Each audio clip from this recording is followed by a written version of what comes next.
اعوذ باللہ من الشیطان الرجیم بسم اللہ الرحمن الرحیم رب اشرح لی صدری ویسر لی امری واحلل عقدۃ من لسانی یفقہوا قولی۔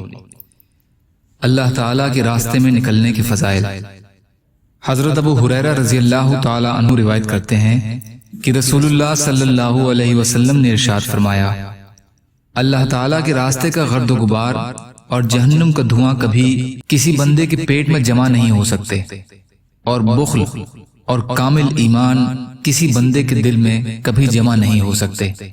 نسائی۔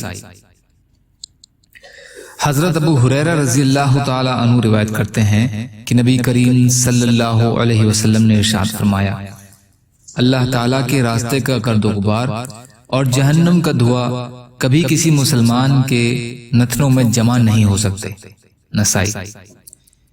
حضرت ابو امامہ باہلی رضی اللہ عنہ روایت کرتے ہیں کہ نبی کریم صلی اللہ علیہ وسلم نے ارشاد فرمایا، جس شخص کا چہرہ اللہ تعالیٰ کی راہ میں غبار آلود ہو جائے، اللہ تعالیٰ اس کے چہرے کو قیامت کے دن ضرور دوزخ کی آگ سے محفوظ فرمائیں گے، اور جس شخص کے دونوں قدم اللہ تعالیٰ کی راہ میں غبار آلود ہو جائیں، اللہ تعالیٰ اس کے قدموں کو قیامت کے دن دوزخ کی آگ سے ضرور محفوظ فرمائیں گے۔ بہقی۔ یا اللہ ہم سب کو کہنے سننے سے زیادہ عمل کی توفیق عطا فرما۔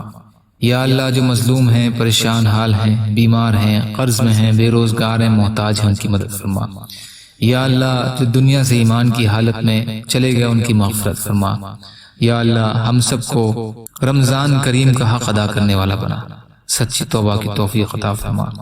یا اللہ صبر کرنے والا، شکر کرنے والا، اچھی طرح عبادت کرنے والا بنا۔